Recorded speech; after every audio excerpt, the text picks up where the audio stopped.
Alright. So nice to see the moonlight again. Well, You made it to the behind all the clouds anyway. Come on. Ironic, you're ninjas. You should prefer the darkness, shouldn't you? Well, let's just say that, the catacombs, Anyway, we need to sabotage the helicopter or Karajan without being detected, terrorize a guard into shooting another guard, and kill 3 elite guards, because yes, this is where things get ramped up. So mooks actually have friendly fire in this game. Yes, if you paid attention, Jova, when they terrorized other guards, one of them started panicking and shooting, at random. So I know that. What do you think it happens if there's actually another guard, that's still alive nearby? Admittedly, I don't think the game has really positioned you before in a position where another guard could shoot another. Oh no, but logistically, it kind of makes sense for that to be the logical evolution of that. Oh, obviously, it's just that, the game didn't really seem content on structuring things that way, so I'm guessing starting with this level is where they start to I mean, if I played my cards right, I probably would have been able to do it previously, but sure, this is one where, it gives you the more blended opportunities. Oh yeah, it's always felt like they spaced out guards enough to the point where it never felt rooted, but I'm guessing in here, there'll probably be, dude literally shot a flare into the light. Remember, that's the point. If a light goes out and that elite guard spots something, they will shoot a flare to illuminate the area. So, but my goal, as you noticed, was to lure him onto the grate. I'll give him credit. He didn't freak out or even really get startled. It's just, power's out. Okay, time to shoot the flare. That's a standard procedure. Like I said, the guards get disturbed only under specific conditions. Like if they see, a dead body, under specific conditions, like it gets dropped on top of them, for example, or they see it hanging around. Also, sniper. Don't think I've noticed you.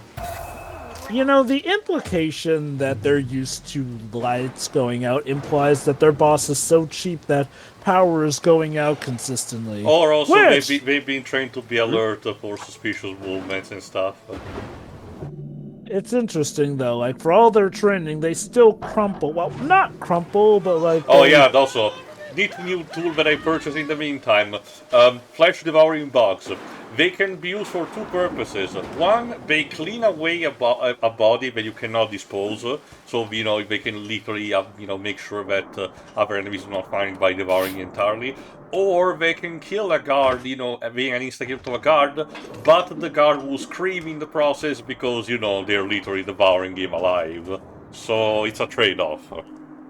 So, is it one of those cases where you can only have one type of projectile, basically? Or can you still have, the multiple projectiles? Obviously, each being limited to 2 shots. Like I said, Jova, for the normal style, the one that the game encourages you to play because it's tied to the story, you have your darts, which will never get, taken off, your choice for, a defensive item, which is stuff like, say, the firecracker or the smoke bomb, and a choice for an attack item, which would be stuff like, the trap, or in this case, the flash-eating bugs, but there are also other tools. Other styles, like I said, other costumes, like I said, allows you to, the freedom of choice of potentially carrying 2 defensive items at a time at the cost of not having an attack item, or the complete opposite of that. Right, I should have specified that I was talking specifically about the attack projectiles. So I'm guessing you can't have more than one type. Unless you're all using a specific style that allows you that, yes. But again, remember, there's always a trade-off. So sabotaging the helicopter, I guess that's a side option, interesting. Well, no, it's how you do it that's the side option, It's still part of the story, because remember, we're tracking down Karajan in this Eastern European castle, and as a result we have to prevent, him to escape again, which if you remember, last time it did happen with the helicopters, so... So basically, the game is going to give you multiple ways to sabotage it, I guess. Yes, you'll see. You'll see. All right. Yoink. Well, not so much. I kind of fucked up the QD. Alas. Like I said, it's still good enough for the lower level enemies, but the higher one will actually retaliate if you screw up. Mm-hmm.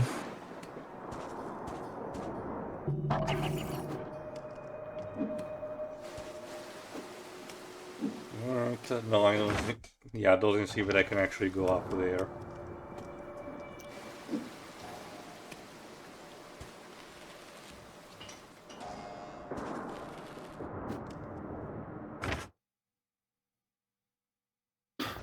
If I recall correctly, after this particular mini section, I get introduced to the elite guard, to the more proper elite guards, which kind of reconnects to one thing that you said in the first part, Jova, but again, I'll mention when it becomes relevant.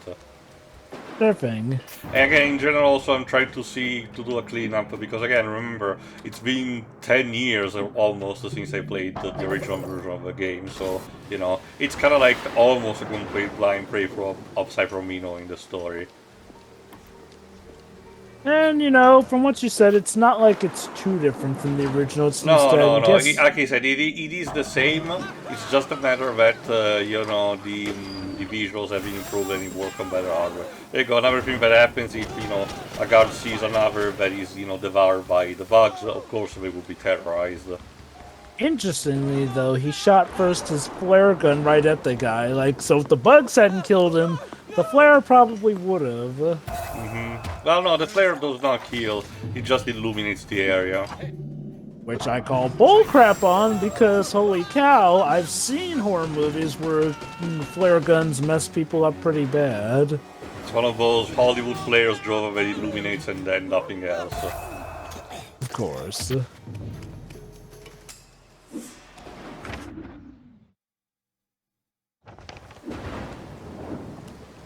I was trying to use that situation to use the, you know, the terror to shoot another guard side objective, but I couldn't get there. Again, don't worry, you will eventually see it in this part.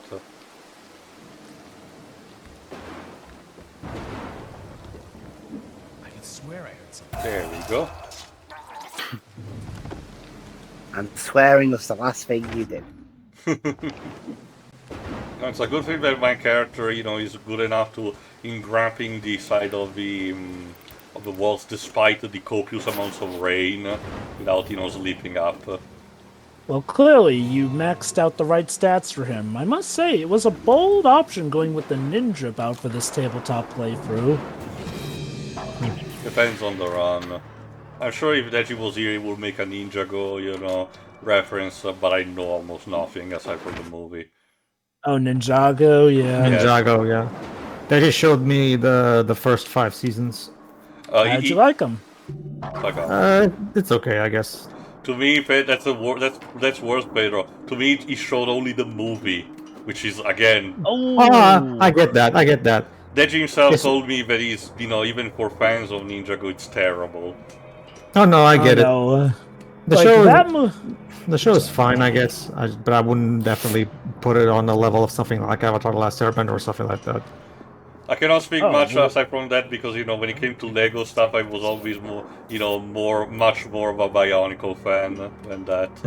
The thing that I got most out of Ninjago, the series, I mean, is that there's a character that literally looks like a Lego version of Eiji Onuma. I'm not kidding you. It's fucking exact. Really? Yes.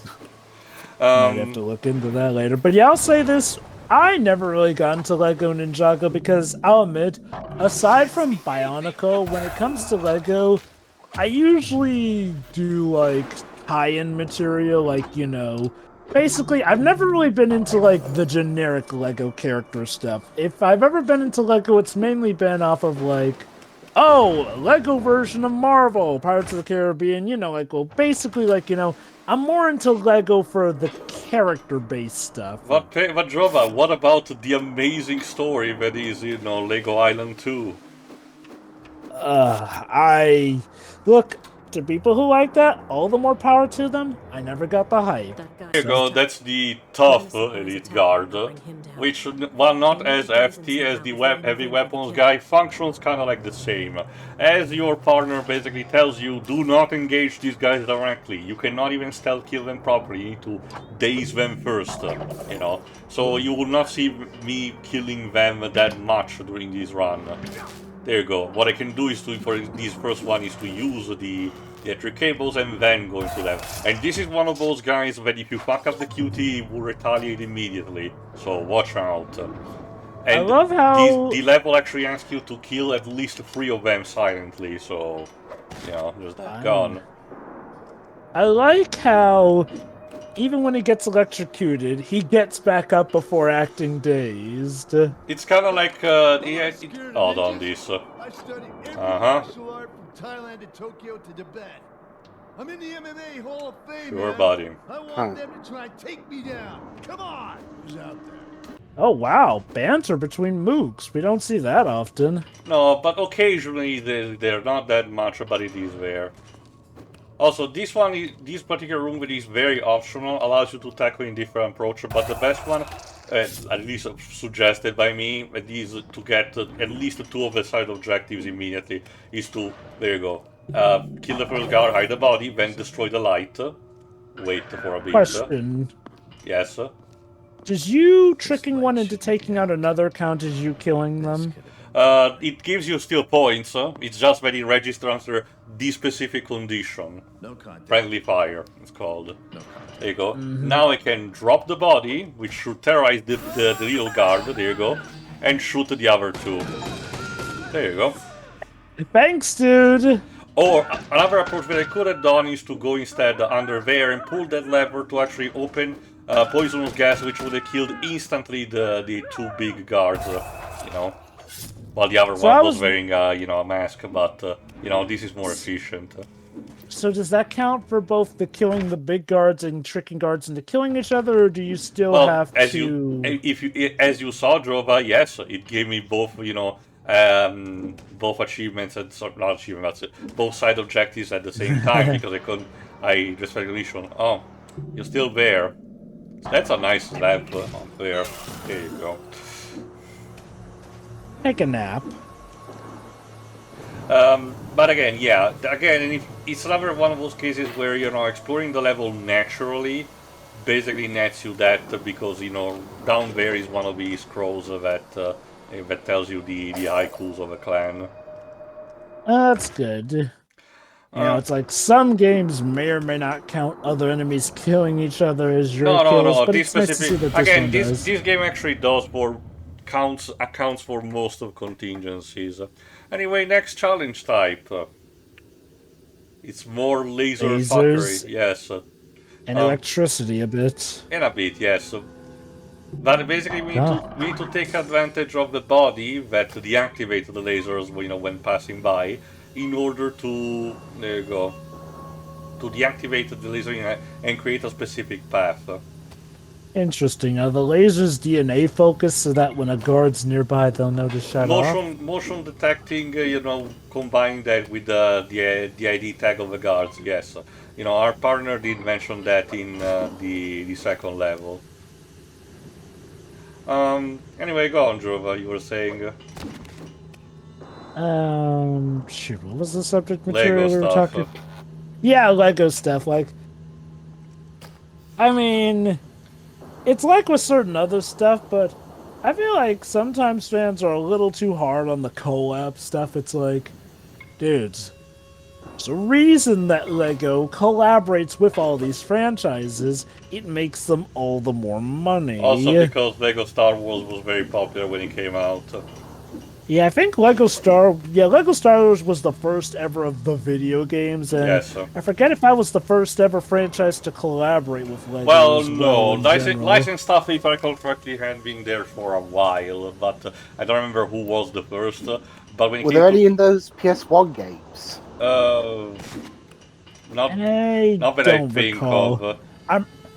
I'm pretty sure it all started with Lego Star Wars video game wise, but yeah, no, like when Lego Star Wars came about, that was definitely when it was clear that they had struck gold. Including also the style of sense of humor. It's not like the other games did not add it, but whoever wrote Lego Star Wars clearly, was a fan of a product, but wanted to inject essentially a humor fanfic vibe onto it, which still, endures to this day to all of the Lego licensed products.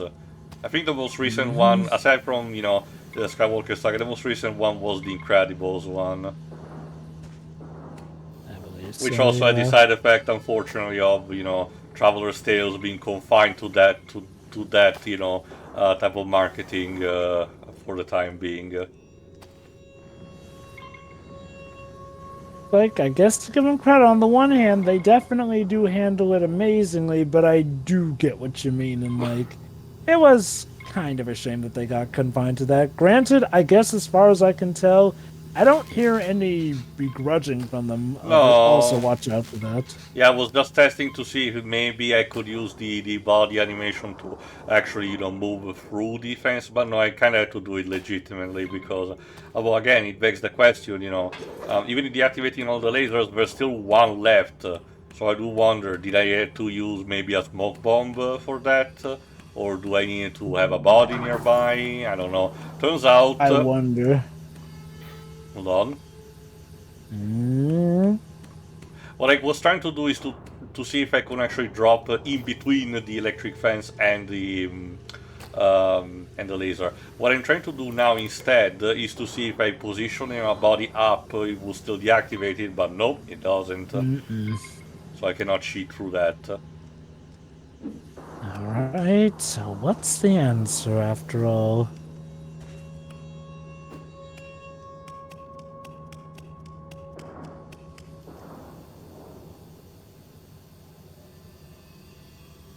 See.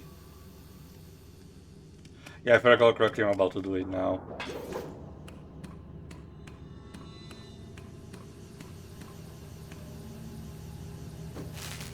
Yeah, turns out I can use the invulnerability, frame from getting electrocuted to clip through the laser. Noble. I'm sure that's absolutely how the devs planned it. Did they have to do the level transitions like that? Okay, I get what you mean, Waves. Supposedly it's for the case, again, our main character is hallucinating, so, things get discombobulated like that. But I get what you mean, it should have, there should have been a less, aggressive way to do it. There you go.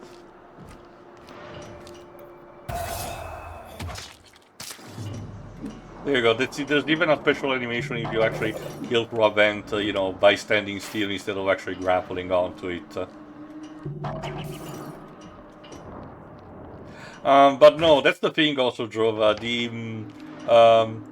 Since the only reason why I wasn't I only heard about Ninjago, but only, saw what Deji showed me is because when it came out, I clearly wasn't really the target demographic anymore. But I do wonder, if I would have been interested in it if, I was when it did came out, because I can tell you that Bionicle really did manage to grab it. It was to me the equivalent to how a lot of people, from the 80s, Transformers and TMNT are, because it wasn't just the simple toy line. They built up so much lore about it.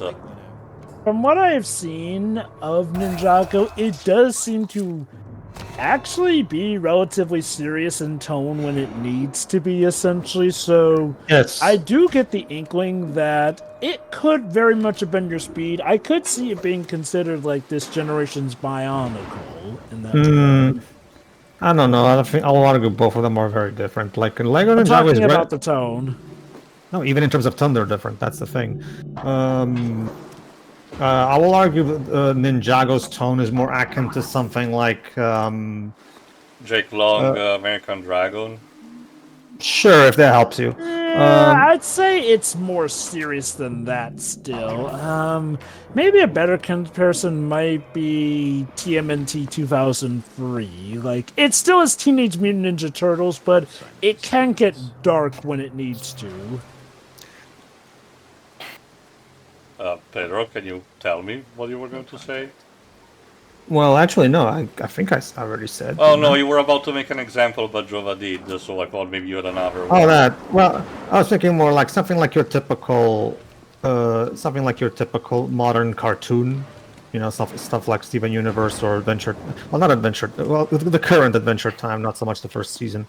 Whereas Bionicle's tone reminds me a bit more of Transformers Prime. Mm-hmm. There we go. That's fair.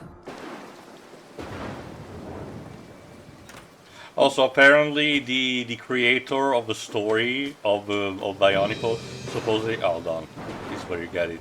We can't let Karajan escape again. Yeah, again, We our can take out partner the has a pilot point. We or need to make destroy sure the the key. helicopter will sabotage. So Either way, we can either he'll kill the keep pilot, where he is. or destroy the radio centrally. I think it's called. Basically making sure that they cannot have the okay to deploy, or I can do both, which is what I'm about to do. Oh, is that what the challenge wants? No, the challenge wants me to complete at least one of them, without ever being detected. Again, it's still pretty simple, if you actually take your time. Oh yeah, like that seems like that could honestly be counted as a main mission almost. I mean, I guess the extra challenge is just do it completely undetected. No, again, if you want, you can, again, as long as you don't get killed, which, honestly, avoiding projectiles in this game is relatively easy because you can still alert the guards and move to another position in order to not, be shot immediately. So you need to really work out in order to get a game over. But unless it's maybe an insta-kill trap, but those will become apparent more later.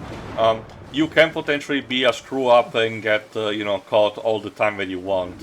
I'm just playing more cautiously to demonstrate a more clean version of the game, especially because if you notice there is no difficulty setting at the beginning, so it is still fixed on one type of, which honestly kind of makes sense because it's not a matter of how much damage the enemy deal or much health do you have.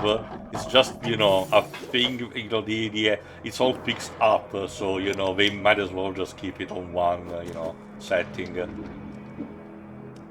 Yeah, but so I guess in that case the game's pretty forgiving with what the side mission considers being detected then. Especially because, like I said, if you get caught, you can just reload the checkpoints and it will not count.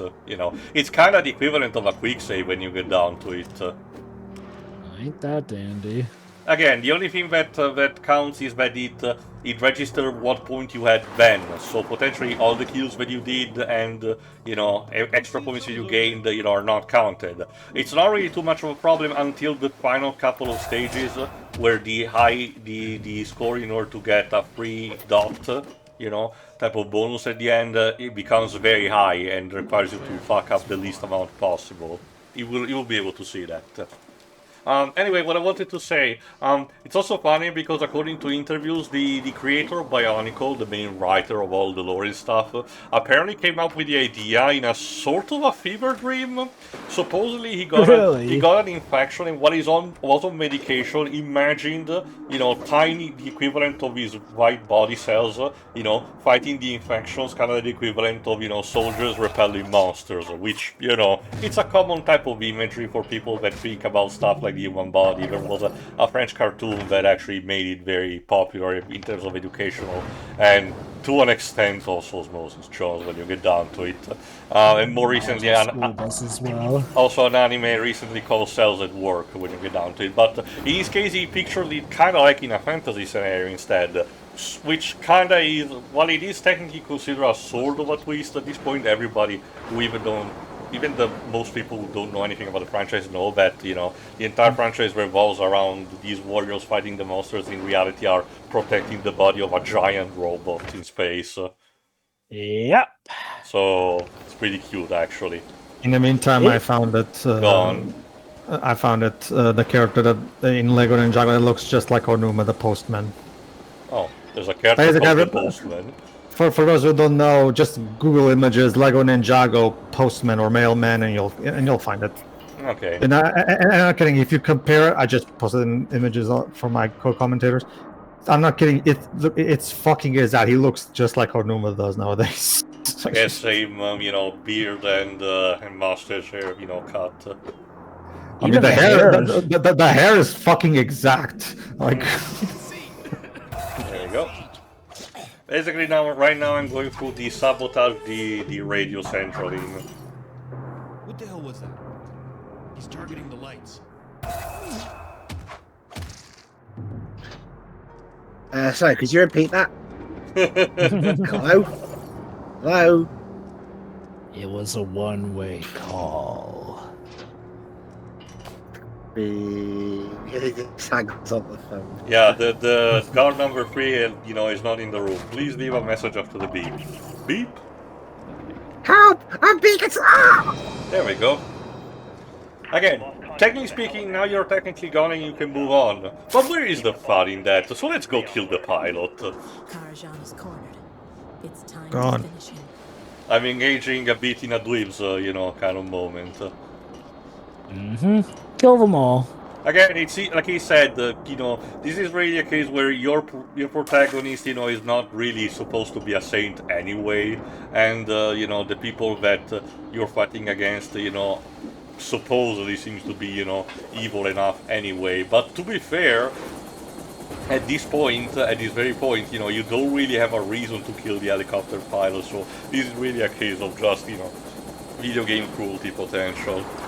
I'm curious, do you get different cutscenes based off of whether or not you spared the pilot? No, again, this is one... You can tell that this takes inspiration from the Thief games, in a sense that a lot of... I said the cutscenes are only tied to elements that are fixed in the story, like Karajan, you know, being panicking and, you know, getting back into his rooms.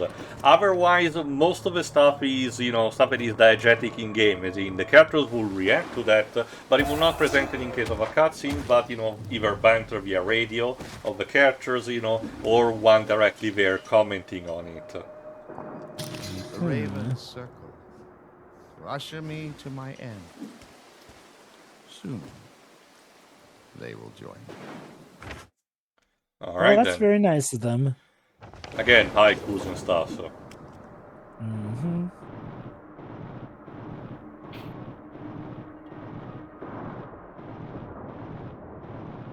Everything falls into place. You! All of you! Guard me with your lives! Not sure what you want to defend, how can you defend yourself with that pea shooter, Karajan, but sure. Yeah, I was about to say, is that a flipping flintlock you're using? Remember, Jova, Eastern European.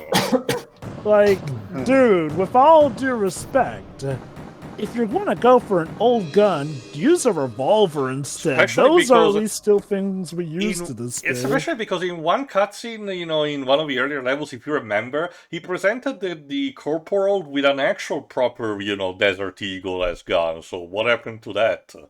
Like, did he just think, oh, I'll just have this gun to look fancy. It's not like I'll need to use it. Like, never mind the fact that flintlocks may look cool, but dude, they were not prudent to use more than once. Alright, to the next part where we finally properly confront Karajan and end this mission. See ya. see ya. Ta-ta.